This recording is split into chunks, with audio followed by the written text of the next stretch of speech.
So on Friday night, as Ken mentioned, we did have a Blue Christmas service, and it was at Broad Ripple United Methodist Church, and we shared with three other churches, four different congregations coming together. And let me tell you, it was a powerful experience. And in part, it was a powerful experience because every church brought wonderful music and wonderful people and wonderful messages. But there was something even more powerful about standing in the darkness together. I mean, there we were, maybe 50, 60 people, I don't know. And we were all together, and in the dark, I have to tell you, when we had a willingness to name our pain, love was palatable. I think in part it was because we had a willingness to be present with one another in the uncomfortableness of the season, in the darkness of the season. And even in the midst of our darkness and our pain, we found some hope somehow. This Advent, we've been exploring those two sides of the season, the lofty and yet the lowly, the Merry Christmas and the wabi-sabi Christmas, the recognition that with the joy, there's sorrow too. Today I want to talk a little bit about the power of pain and love, and specifically how love and new life can come through pain and darkness. 33 years ago, which shows how long I've been telling this story, and my niece's birthday was just this past week, I was a sophomore in college, and I had one of those experiences that has stayed with me and has indeed changed my life. I, like many of my classmates, had a few plans being home on the holiday season. The first was, of course, the most important thing to do, which was to sleep. And the second was to have my mom do the laundry that I'd been saving up all semester for her. The third was to hook up with some college or some high school friends. And then, to get a lot of stuff for Christmas. So those were my only goals when I was a sophomore in college. So I was working on one of those goals, and that was getting a good night's sleep well into the next day, like it was probably about 11:30 a.m. when the phone rang. Now, these were back in the days when we didn't have cell phones, and we were back in the days where we didn't have a recorder, and so the phone just rang and rang and rang, and I kept waiting for my mother to get the phone, but my mother would not get the phone. Finally, it just wouldn't stop, so I finally had to get up and answer it. I dragged myself out of bed, I answered the phone, and it was my sister-in-law, Terry. She informed me that her water broke, and she was in labor, and she would need a ride to the hospital. I told her my mom wasn't home, but I'm sure she'd be home soon, and I'd let her know that she called, and I hung up the phone. Terry called me back and went on to explain that it didn't work that way, that babies don't work that way, and I needed to get my tail, I don't think she said tail, over to her house and take her to the hospital. I asked her, well, did you try your husband? I mean, he got you into this mess anyway. Did you try to call my brother? And she said, just get in the car and get over here. So I did. Now, I had not been home from Butler since Thanksgiving, and I walked into the house, and something had happened to my 5 foot, she's not even 5 foot tall, sister-in-law in even the time between Thanksgiving and Christmas. I mean, this woman was huge with a baby. And I have to be honest, it kind of freaked me out.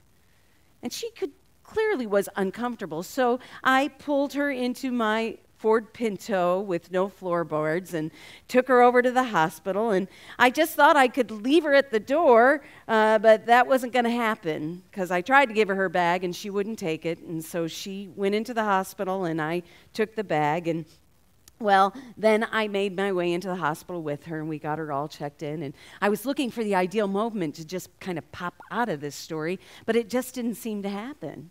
Finally, they took us up to the labor and delivery room where you heard the sounds of shrieking and the most frightening thing a sophomore college student could hear. And in fact, when we finally made it into the room, the one nurse said to the nurse's aide, get her a chair, and I just assumed it was for my sister-in-law. No, it was for me, because rumor has it I was as white as a sheet. That accompaniment track was not something else that I intended on hearing throughout my Christmas holiday. Well, little did I know at that time that I was making my way into the birth of my niece. I didn't want to be there. I didn't want any part of it at all, but I was way into it. My sister-in-law had back labor. And so the nurse, she told the nurse she had this terrible back labor, and the nurse came over and grabbed my hand and said, this is what we do when there's back labor. There's lotion and you need somebody's back. And I really have never been more uncomfortable in my whole life. Kneading this woman, I knew her, she was my sister-in-law, but I didn't know her. So I was kneading her back and praying more than a sophomore college student had ever prayed in their life, that to see her brother. He has to come. And sure enough, he arrives, and I'm singing free at last, rubbing her back. And I walk away, and I'm like, good luck with this, Donald. And I went down the hallway when I heard my name screamed, Carolyn, get back here. So I went back into the room, and clearly my brother wasn't doing the kneading appropriately. And so I was called back into service. Well, what went on for what I thought were days, but my sister-in-law informs me it wasn't really that long, was really just a few hours, and it was overwhelming for a college student. And by the way, if you're concerned about your college student having children too soon, just let them witness a 90-pound lady having a 10-pound baby. I never had kids. So in any case, for the next few hours, I was there, and yes, my sister-in-law was there, and I have never seen anything like it in my whole life. And today, I stand before you, someone who has been forever changed, because I was there when Corey Ann Scanlon came into the world. Through hours of pain and suffering and struggling, God blessed our family with this 10-pound, cone-headed, crying and screaming little bundle. They placed her in Terry's arms, and my brother was crying like a baby. And when she went into her mother's arms, yes, she stopped crying. And suddenly all that pain and that screaming and that cursing just all went away, and the room was transformed with a sense of relief, but moreover joy and love. Now, this woman who had walked down those halls and heard that shrieking and that horrible noise, I have to say, when I left that room for the very first time, it was like the heavenly peace had come over the hospital. And I was able to look into rooms that at one time had screaming women in it, now women holding these beautiful little bundles and singing little carols. And I maybe for the first time ever could experience what hope, peace, joy, and love really looked like. Now, I'm not sure if Mary's sister-in-law or a midwife traveled with her and Joseph. I'm pretty sure that when Jesus was born, they didn't take a Ford Pinto. Instead, they took a donkey. But I do know that on that night, there was no hospital, no ultrasound, no epidural, just a stable. Most mothers in our culture today would not be asked to be part of a census that would force them to travel miles and miles around the time that you were going to give birth to a baby. In fact, most doctors now, right, suggest that a mother should stay home and be at home near the due date. There are a lot of difference in Corey's birth story and Jesus' birth story, but in some way, there is that miracle that connects us from that birth to this birth to every birth that has ever been. There is that time when we realize that God's promise comes in the gift of new life and in babies.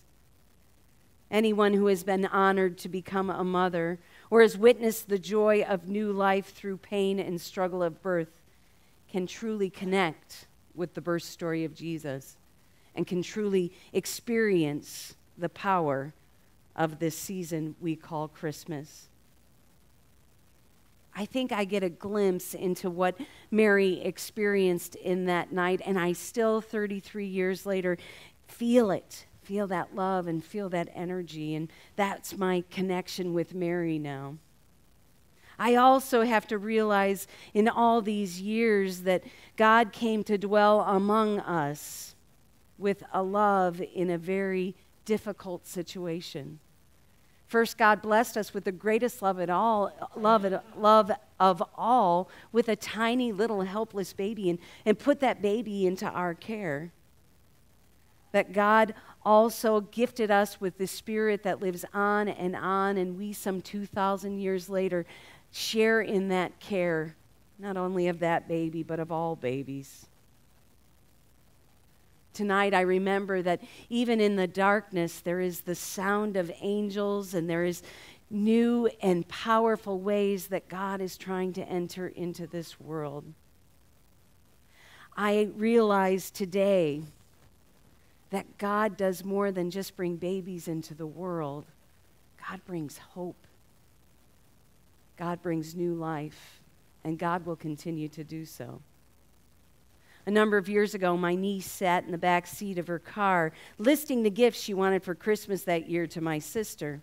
My sister thought that was the perfect teaching moment for her daughter about this is Christmas and the season of giving, and she encouraged her daughter to think about what it was that she could do to give others gifts at Christmas. Maybe draw her brothers some pictures, or maybe when they got home that day, wrapping the gifts that they had gotten for the children in United Christmas service.